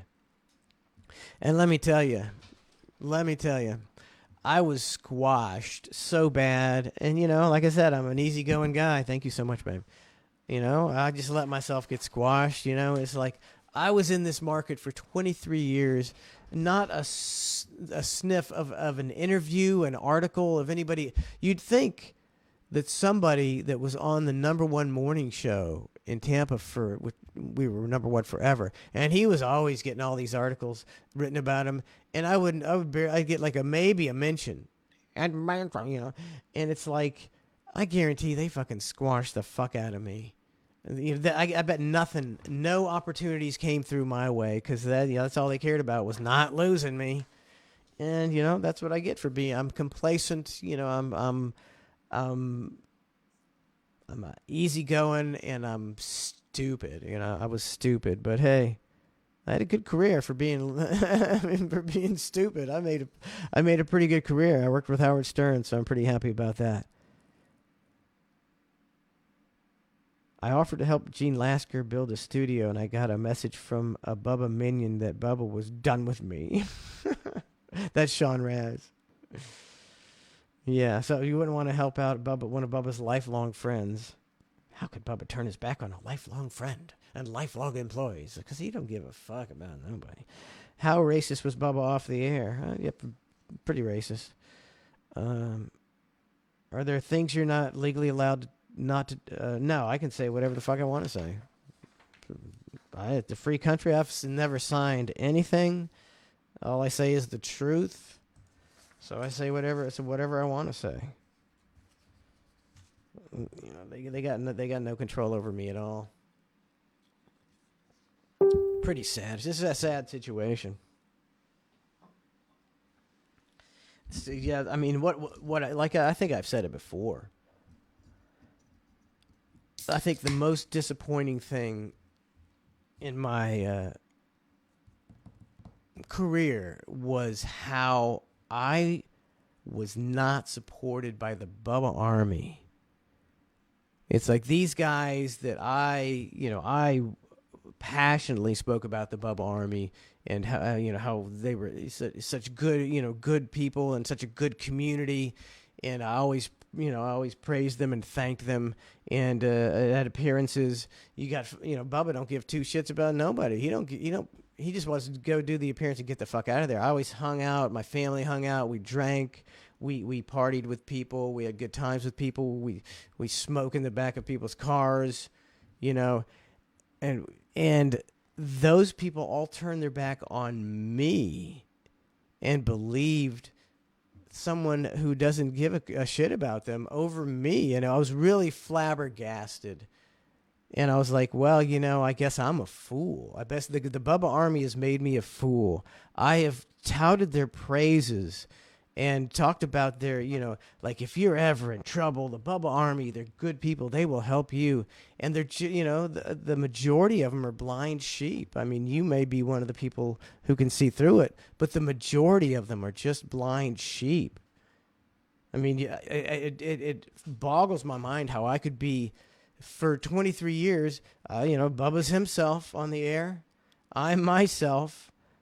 Everybody knows that he's a con man and a liar, and he does all these terrible things. That he's an unsavory character. He does a lot of bad shit. I don't do anything bad. I try to be a decent person. I don't claim to be the best person in the world. I don't claim to be anything. I think I'm a fairly talented guy. I work hard, and I try not to hurt other people. And I'm the asshole because I got fed up at a job where my boss wasn't trying. I will never even understand how you can even think that way. What the fuck are you talking about? I work my fucking ass off to build something. I got a boss who ain't trying at all. For when it gets to be about a year, it's like, all right, I can't fucking take it anymore. I can't fucking take it. It's like our career is going down the tubes and he won't fucking try. And I get blamed for that. And yeah, there's a lot of people that can just suck a big dick. I mean, you're just mentally deficient. Like, I mean, it's not rockets. I mean, yeah. It's not fucking. I'm way behind on the chat, my bad.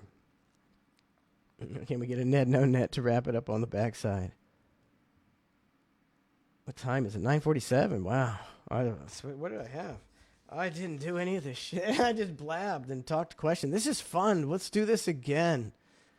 This is a lot of fun. I like questions.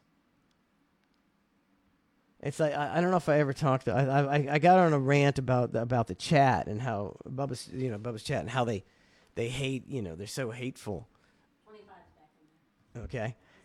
He loves you. Yeah, me and 25 are the only ones. His chat was so toxic, and so they hated the show, and nobody, none of the people on the show could read, the chat because they were so mean, and it's like, I got a chat, and we're all cool. We're all fucking cool. And I figured out, I guess that was the only cool people in the Bubba army. Everybody else is just a bunch of dicks.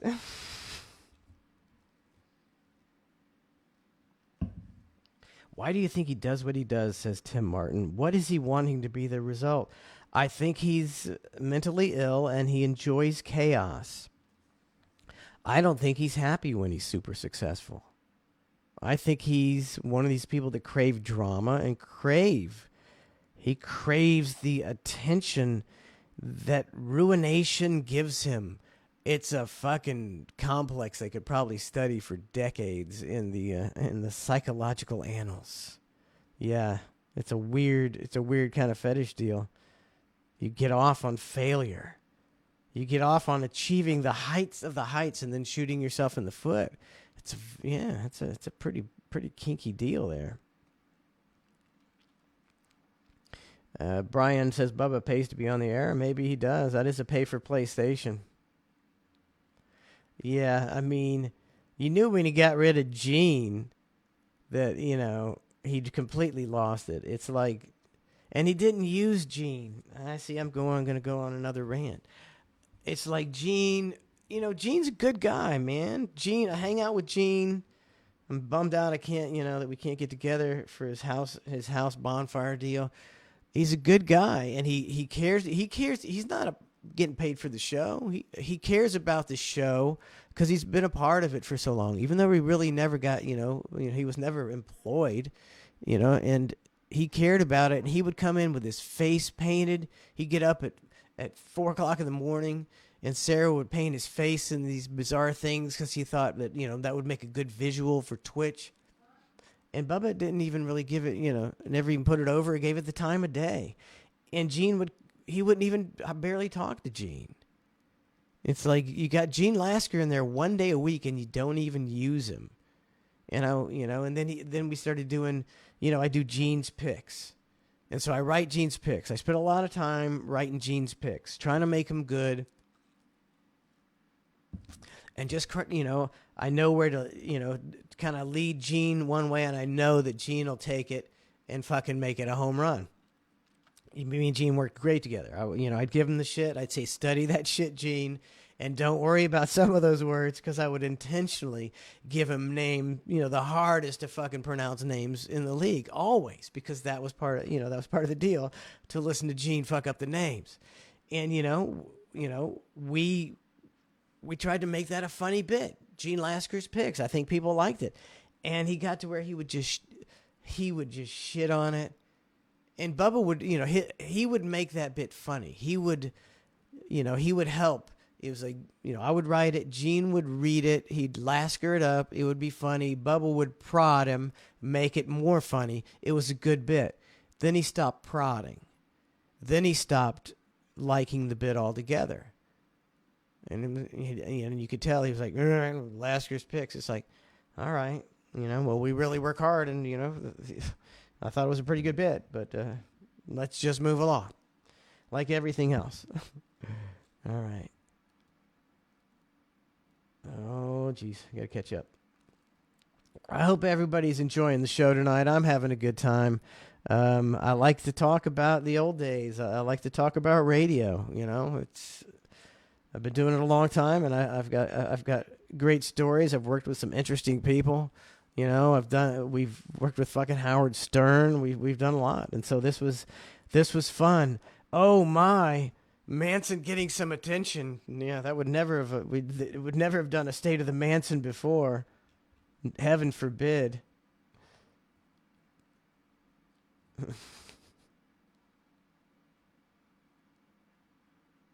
Yeah, I agree to Clonus. Losing his mind.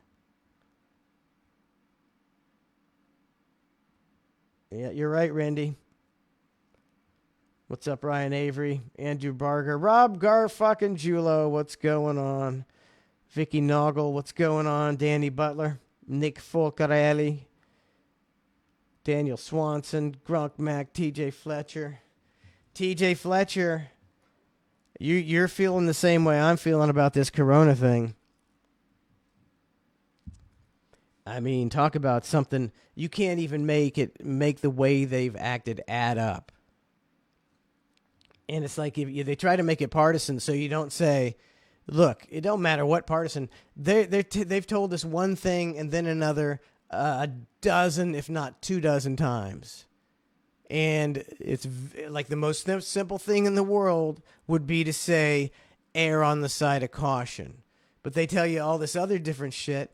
And by the time they're done telling you blah, blah, and then, there's light at the end of the table, and then blah, blah, it's the worst thing ever. And then, it's going to clear up earlier. You're like, fuck it. I ain't worried about social distancing. I don't even know what the fuck's going on.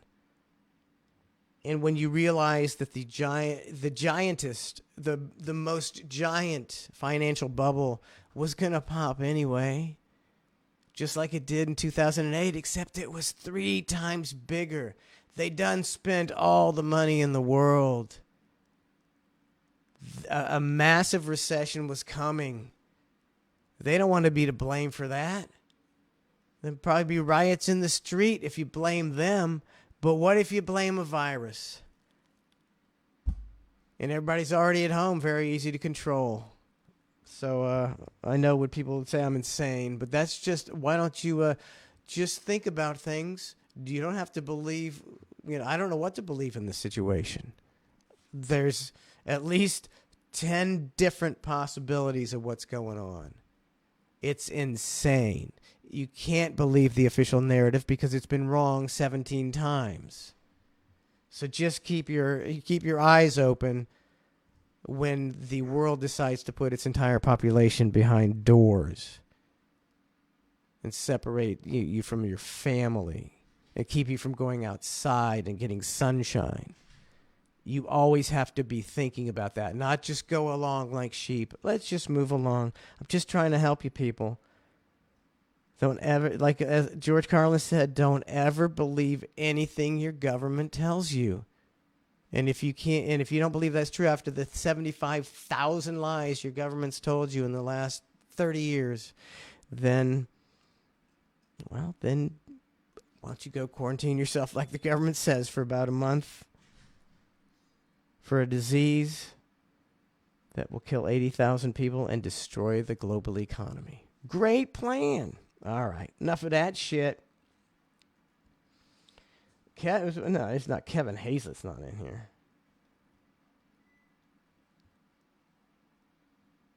Somebody said, "What's up, Kevin?" But I'm sure Kevin Hazlett. What's up, man? Good seeing you. Come on my show sometime, Kevin. We won't talk about anything but Kevin Hazlett. We'll talk about me and Kevin Hazlett. Come on, give me a call sometime. Let me know if we could give you. You probably get in trouble. Don't worry about it. I always see. I loved Kevin Hazlett. Loved him coming in. Fascinating guy, and we would get into some little philosophical debates. Great, it's like fascinating, to conversate with him. He's a great orator.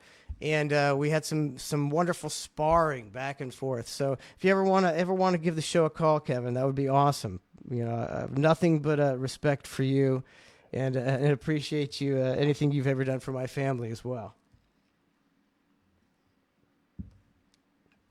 The Bubba's missing out. Put Kevin in one of those chairs. Kevin always got pops. Oh, yeah, I remember calling into Kevin. Ned calling into Kevin. Fucking, that's solid gold. Kevin would always roll with it. I love to, I just talk, we could talk about this shit all night long. Oh, it's 10 o'clock, though. No, the Calta show didn't happen. Cox poo-pooed it at the last minute. Actually, this morning. I was very disappointed. I had a fucking song and everything. I was ready to go. I like to do interesting radio. I thought it would be interesting radio, and we got kiboshed. I had the fucking theme song ready. Here's the story of a man named Calta. He's been known to pull some slide jobs and some swerves. He kinda fucked me, but I give him credit. He's got a lot of nerve.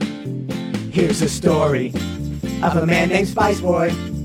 He hates me because I clowned his family crest. When I met him, he was fucking a tomato, and I was not impressed. And then one day Manson got a text from Calta, and he said, I know 2 other fucking cunts.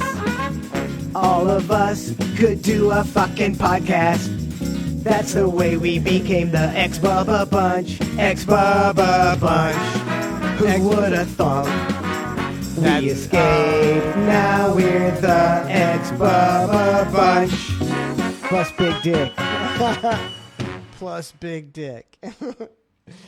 Yeah, I got to wrap it up. I got to get ready for tomorrow's show. Oh, Lord. Hey, anybody that's going to be tuning into Clusterfuck tomorrow at 7:30 a.m., maybe 7:45. If you got any topics or questions, going to be welcome tomorrow. I've been, there's nothing but Corona in the news. I mean, thank God Jerry stopped by today, helped lighten things up, so we didn't have to talk about Corona. Berlin did a great job Tuesday. Trace has been good all week.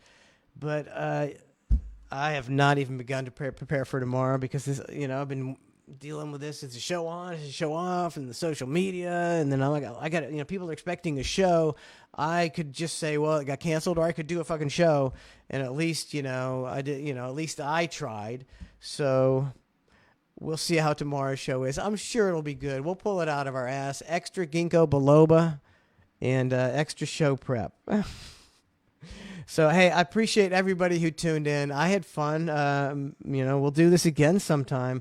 I'm sure I didn't get to half the questions. It's like, my answer, I start talking about the old days and I just gush and gush. So I'll try to do better and maybe answer some more questions. Junior Henson just joined. I feel bad now leaving. Broderick Epp says, Gene Lasker, glad you're doing good, brother, man. Yeah, I'm glad everybody is doing good. Gene Lasker in 25, salt of the earth. I don't believe you'll ever have caught me saying anything bad about either one of those guys. Got a couple more questions. Thank you, babe. Bronco Rick's kid here. That's Rick's Staten. Is it Staten or Staten? I'm not good with names. He said, "Man, love what you did for him when he passed." I should play that when he passed. Grew up listening to you guys. Man, great shows. Thank you, Rick. It's like Bronco Rick. I mean, I maybe only met him once or twice, but he called in. Bronco Rick was a regular caller, bigger than life. Somebody with a voice. It's like just overpowered the room. Good guy. And, he died. And I was like, well, you know what? I know that Bronco Rick would want me to make a parody song about him and give it to his family. And if they want to play it at his funeral, they can. And they fucking did. And that's a cool guy. In a cool family. That Bronco Rick, even though, I'm an atheist. Actually, I'm agnostic. I don't know what's going on. Who knows? Nobody knows. Rick is up there in the nature hole in the sky, and he was laughing at that fucking song and giving me the thumbs up. So rest in peace, Rick. Getting choked up.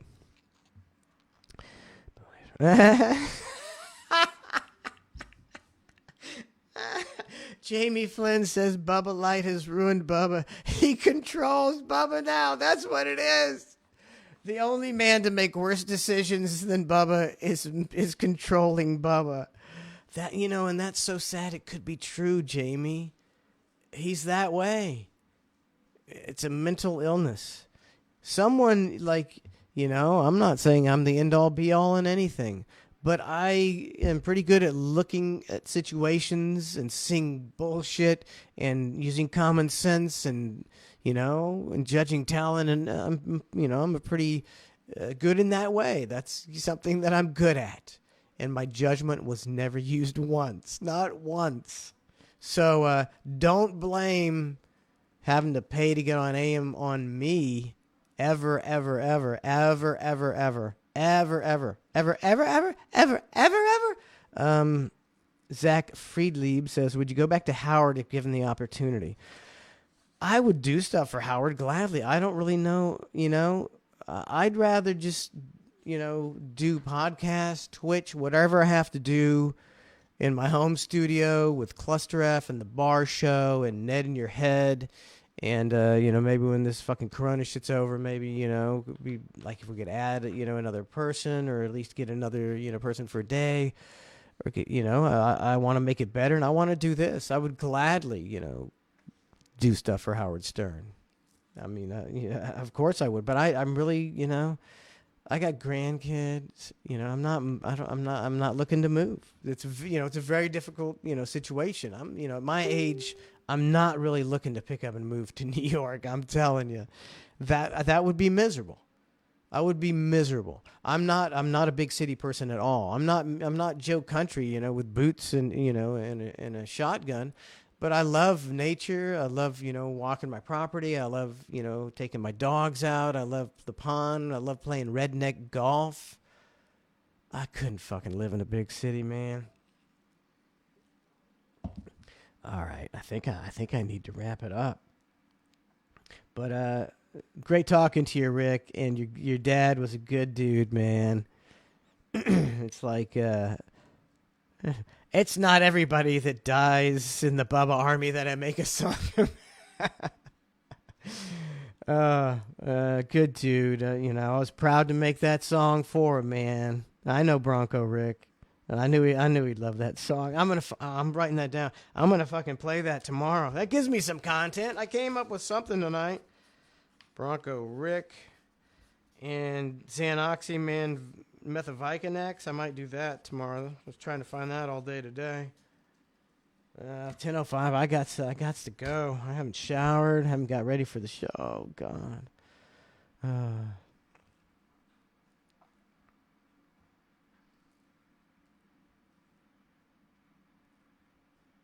Oh, I think a lot of people would disagree, Lee. Sorry. I got a lot of fans. And, you know, maybe I'm a more of a niche kind of guy. I would much rather appeal to a select group of people, probably somebody, you know, that you probably don't get me at all, Lee. And I'm really happy you're not getting me. I got a lot of people to do, and I really enjoy a small group of people that I'm able to interact with and be cool with, not a bunch of pricks, you know, just a bunch of good, hardworking, free-thinking people. And it's like, that's the shit, man. If I can figure out how to make this fucking work, fuck working for the man, you know, and fuck, you know, all that other shit. If I can make it work to where I'm with a group of people who like what I do and I like them, and we can, you know, I mean, you know, I have to grow it some. I want to pay some people. I want, you know, I can't, you know, I'd like to pay Berlin. I'd like to, you know, once in a while be able to slide Brandon $100. I'd like to give Tracer a raise. I'd like to fucking pay my fucking wife, who's worked her fingers to the bone, you know, and she did so much shit for the other show, cooking, organizing trips, making phone calls, getting T-shirts made, just always doing shit. Never any thank you. And she does the same for this show. And I'd like to fucking pay her.